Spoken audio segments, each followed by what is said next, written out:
কিন্তু মালদার মোথাবাড়িতে যে ঘটনা ঘটেছে, যে করেছে তাকে হাতে নাতে কে ধরেছে জানেন? আমাদের সিআইডি। শনিবার দক্ষিণ দিনাজপুরে দাঁড়িয়ে ফের একবার মালদহের অশান্তির ঘটনা নিয়ে সরব রাজ্যের বিদায়ী মুখ্যমন্ত্রী মমতা বন্দ্যোপাধ্যায়।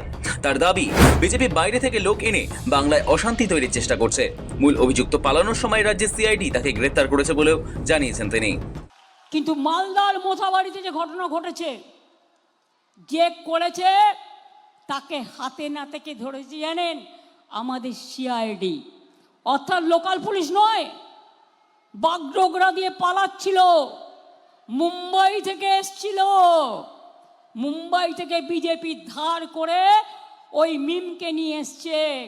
আইএসএফ ওদের সাথে, কংগ্রেসেরও উস্কানি আছে আর বিজেপিরও উস্কানি আছে।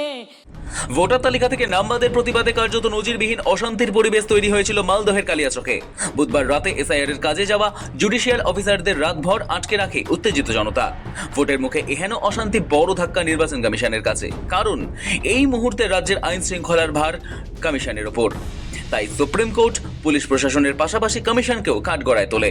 তবে মালদহের এই অশান্তির নেপথ্যে তৃণমূল সুপ্রিমো মমতা বন্দ্যোপাধ্যায় হায়দ্রাবাদের দল মিম এবং মুর্শিদাবাদের হুমায়ুন কবিরের দল জনতা উন্নয়ন পার্টিকে দায়ী করেছিলেন বৃহস্পতিবারই। তার সেই অভিযোগ যে নিতান্তই মিথ্যে নয়, তার প্রমাণ মিলল শুক্রবার সকালে। মমতার সেই অভিযোগের 24 ঘন্টার মধ্যেই কালিয়াচক কাণ্ডের মূল চক্রী গ্রেফতার হয় মিম নেতা মোফাক্কিরুল ইসলাম। বাগডোগরা দিয়ে পালাচ্ছিল, মুম্বাই থেকে এসছিল। মুম্বাই থেকে বিজেপি ধার করে ওই মিমকে নিয়ে এসছে।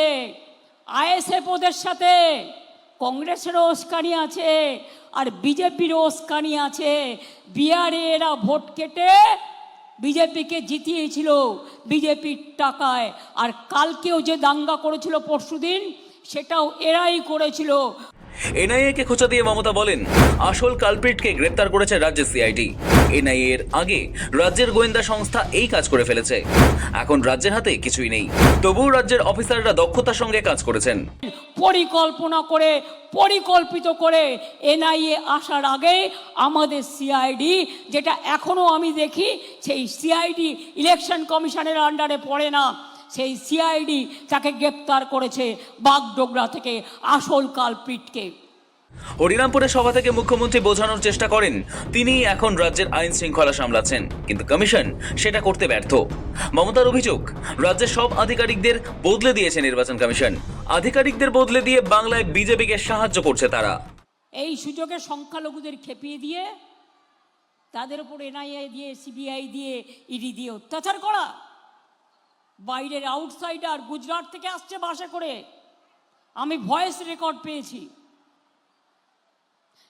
কেন আমাদের সবাইকে চেঞ্জ করেছি জানেন? যাতে কেউ আটকাতে না পারে বর্ডারে। ওরা টাকা নিয়ে আসবে, সিআরপিএফ এর গাড়ি করে টাকা আসছে। 506 জন অফিসারকে ট্রান্সফার করেছে, তার মধ্যে শুধু বাংলায় 483 জনকে ট্রান্সফার করেছে। বুঝতে পারছেন খেলাটা? এর চক্রান্তের খেলা বুঝে নেব। খেলা হবে দুরন্ত খেলা।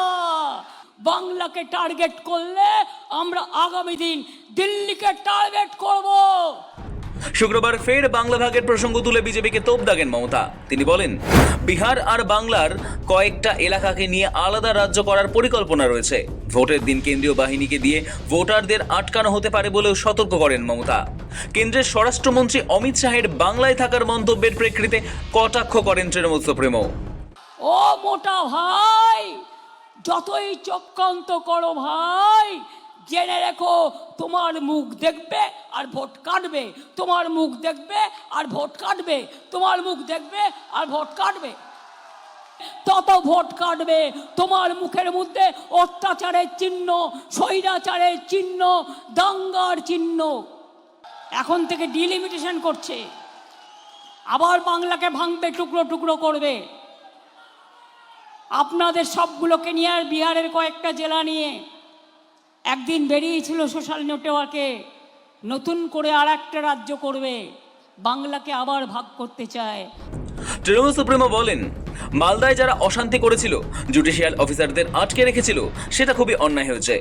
মানুষের কাছে মমতার আবেদন, যাতে ভোটের সময় এরকম কেউ বাইরে থেকে না ঢুকে পড়ে, বেআইনি অর্থ অস্ত্র যেন না আসে।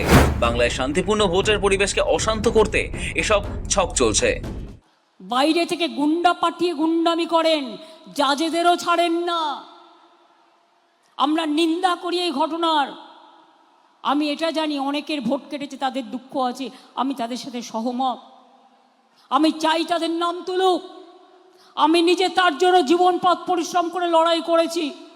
তাৎপর্যপূর্ণ বিষয় হলো, বছর 3 আগে দিল্লিতে দাঙ্গার পর কট্টরপন্থী ইসলামিক সংগঠন পপুলার ফ্রন্ট অফ ইন্ডিয়া এর উপর নিষেধাজ্ঞা জারি করেছিল কেন্দ্র। তাদের সমস্ত অর্থ সাহায্য বন্ধ করা হয়েছিল। সে সময় মিম সুপ্রিমো আসাউদ্দিন ওয়েসির ব্যক্তিগতভাবে এর বিরোধিতা করেছিলেন। অর্থাৎ মিম যে দেশে অশান্তির নেপথ্যে ইন্ধন যোগায় তা বোঝা গিয়েছিল সেই সময় থেকেই। এবার ভোটের আগে বঙ্গে এসআইআর নিয়ে এত অশান্তিতে সেই মিম নেতার গ্রেপ্তারি তার সুস্পষ্ট প্রমাণ। ব্যুরো রিপোর্ট, সময়, কলকাতা। ভোটের মুখে নির্বাচন কমিশনের ফের সার্জিক্যাল স্ট্রাইক। অভিযুক্তদের আর সরকারি নিরাপত্তা নয়, রাজ্যের সমস্ত জেলা প্রশাসন ও পুলিশ কর্তাদের নজিরবিহীন নির্দেশ নির্বাচন কমিশনের।